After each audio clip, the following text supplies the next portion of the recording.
I see you.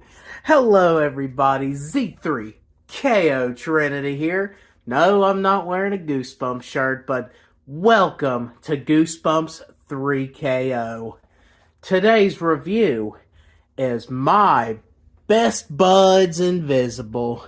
And to help me with this video, everyone say hello to my friend Brent.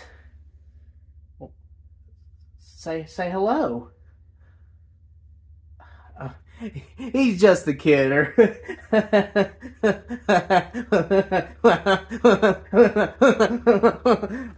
well, anyway, what is this book about, you ask me?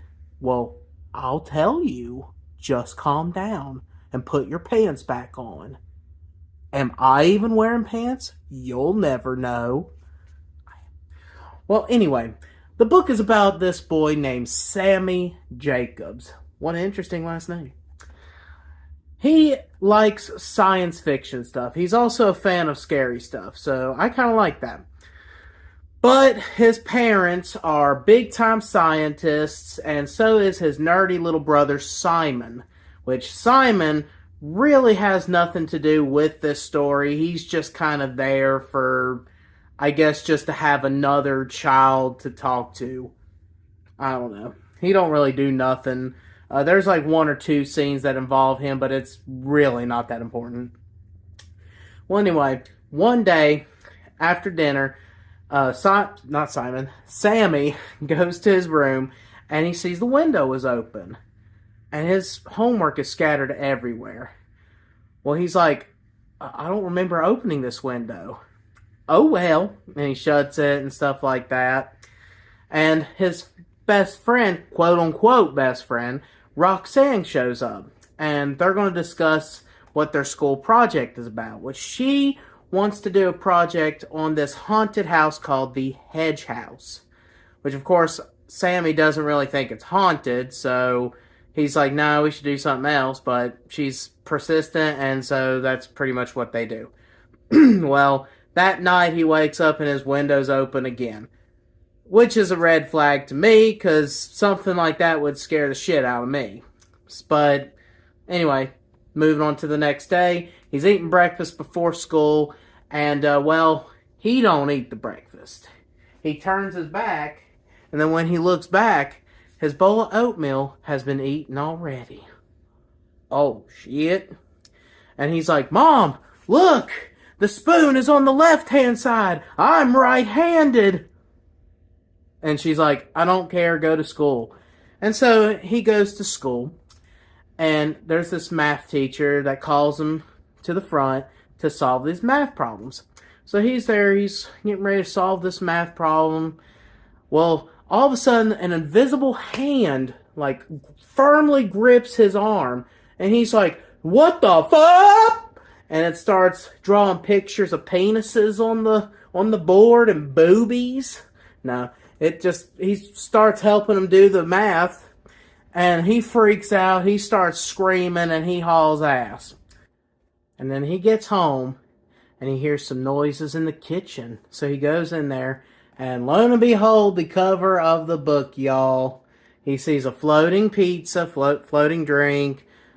It's being eaten. He's scared to death. The mom comes in, thinks he ate the pizza, so she gets pissed and sends him to his room for ruining his supper. And then this is where we're introduced to Brent Green. That's right. And I actually like Brent Green. I think he actually has some good qualities about him that really stand out. He's pretty memorable. Well, anyway, he tells him that, he's invisible. His parents made him invisible to keep him safe, blah, blah, blah. And he's sorry for everything. He just wants to be his friend. He doesn't really know anybody. He, just came to the room, liked his stuff, liked the surroundings. He just wants to be his friend. And, he doesn't have Facebook, so he couldn't have added him, so. Well, let's see. Next, Roxanne, I have to write all this down because my memory just kind of, all this stuff, all this information happens in this book. But anyway, his friend Roxanne walks in, And he's like, Roxanne, come here. Look, I got an invisible friend. And she's like, what? And he's like, oh no, he's real. Do some juggling. But nothing happens, and she just thinks he's being weird. And so, well, he goes to school the next day, and then everyone starts acting like they have an invisible friend. And he's like, what's going on? Is everyone being invaded by invisible people? But then it was all a big joke. His so-called friend Roxanne told the whole school about how he swears he has a friend that's invisible. What a dick move. So everyone's laughing at him, blah. Even the teachers are in on this. And, believe it or not, I actually like how sentimental the teachers and stuff in the school are to our main character. They take him aside, they're like, are you okay? Is everything alright at home? You need to relax, blah, blah, blah. I really like how human these people are, the adults anyway. Like, even the librarian, there's a scene in the library where Brent eats his sandwich and stuff, and the librarian gets him in trouble, but she's pretty sentimental about it. And I like that. But anyway, they all have this big laugh, blah, blah, blah. So he's embarrassed. Once again, Brett, damn you! Well, next up, there is this rally race. It's the big race of the whole year, and last year apparently he messed up. So, or our main character Sammy messed up. So this year, all the pressure's on him. He's mentally prepared. He's been training for this. And so the race begins. He's hauling ass. He's running faster than he's ever ran in his whole life.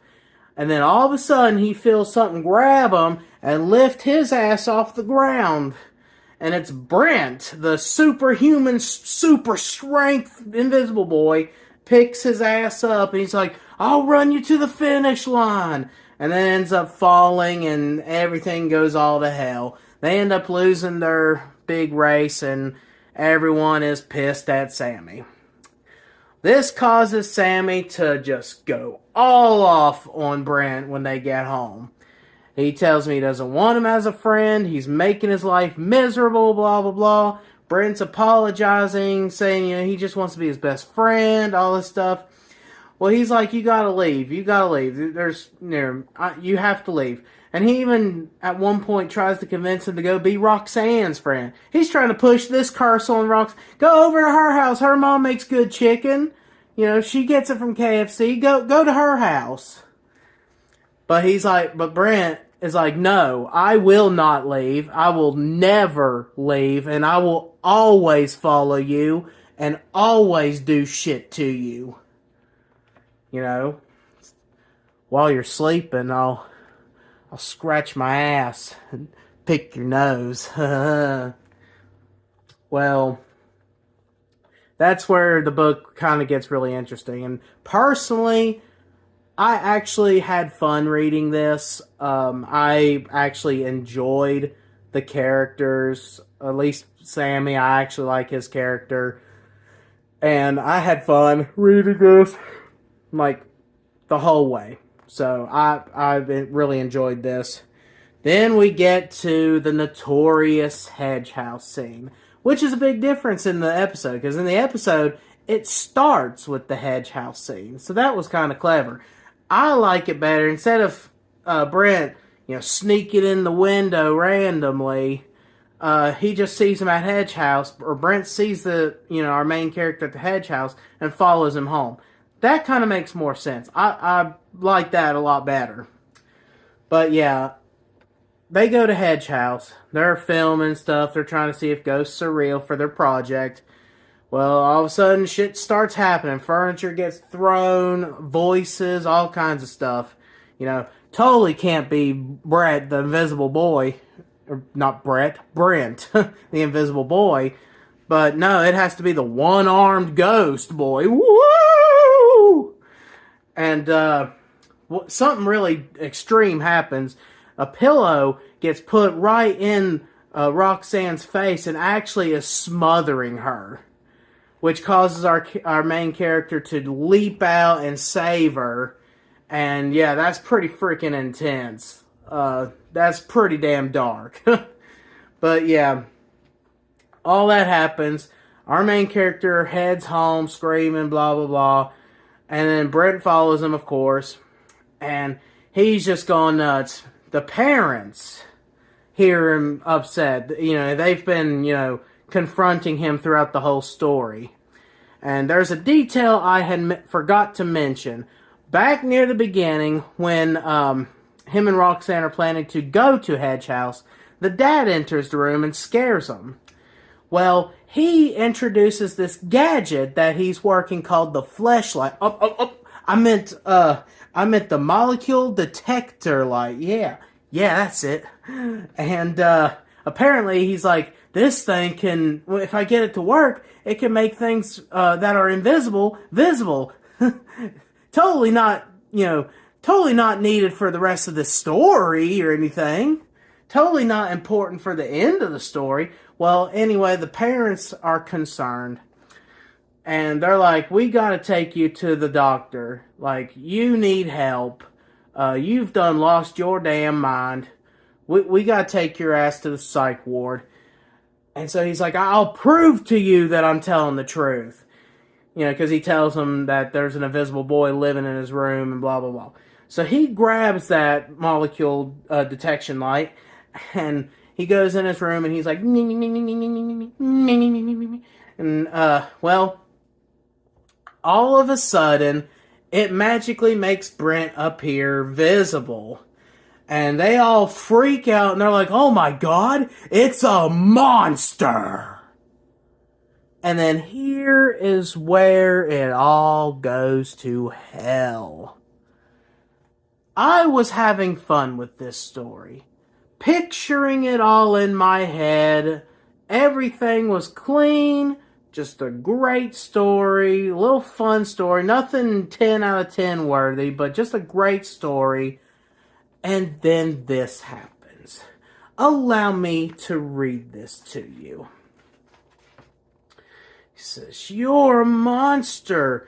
And they say, whoa, he is ugly. Yuck, he only has one head. And look, he only has 2 arms. They're so short, Roxanne cried. He can't wrap his arms around and around himself. How does he keep himself warm? What's that dark stuff growing on the top of his head? Simon pointed. Why does he not have tendrils and suction pods like we do? And where's his antenna? And how can he only see with 2 eyes? Well, their dad assures them that he's no monster, that he is just a human. And they're like, a human? What's that? And apparently humans are getting pretty extinct. So Simon is wanting to keep him as a pet, but the dad says, no, we better take him to the zoo, which I think is the last line. Yeah, the zoo? I cried. Why, Dad? Why does he have to live in a zoo? And then he says, well, he'll get much better care there. After all, humans are endangered species. The end. Yeah, we got a big twist at the end, which, give credit, I would not have seen coming, really.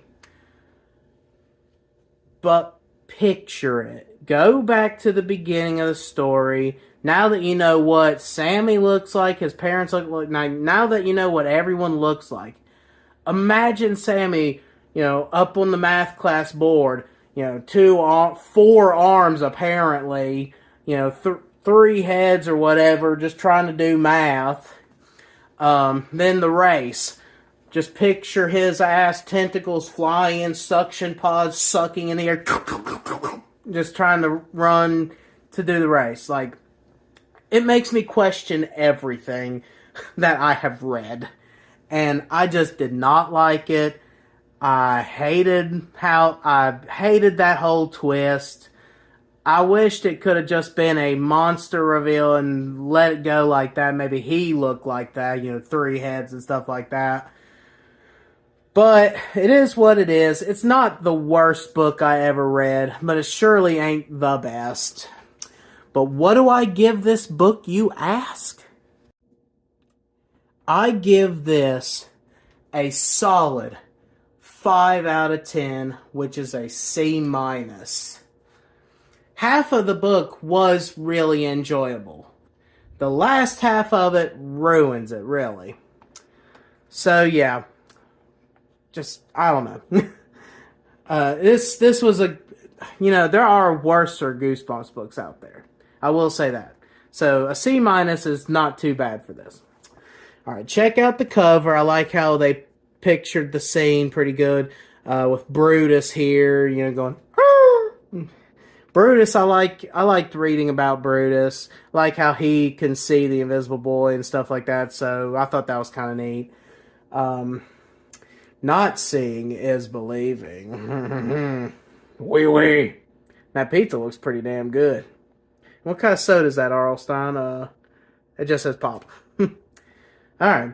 He's out of sight. Dynamite. For real. Sammy Jacobs is into ghosts and science fiction. Not exactly the smartest hobby. Well, you too. At least not if you ask Sammy's parents. Well, them too. They're research scientists, and they only believe in real science. Like, invisible detecting machines. That's real science. But now, Sammy's met someone on Tinder who's totally unreal. He's hanging out in Sammy's room. And he's eating cereal at breakfast. This monster's eating cereal for breakfast? Aw, damn. Sammy's got to find a way to get rid of his new best friend, whatever. The only problem is Sammy's new friend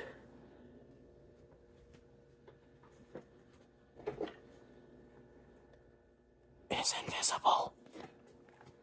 And so is mine. But, he won't do nothing about it. Up next is Deep Trouble Dude. That was my review of My Best Friend's Invisible. What did you guys think about this? Did you like this? Did you hate it? Is it one of your absolute worst books you've ever read? Is it the greatest book you've ever read? Comment below, let me know what you think, and let me know what you think of the review. And that pretty much sums it up, so I guess...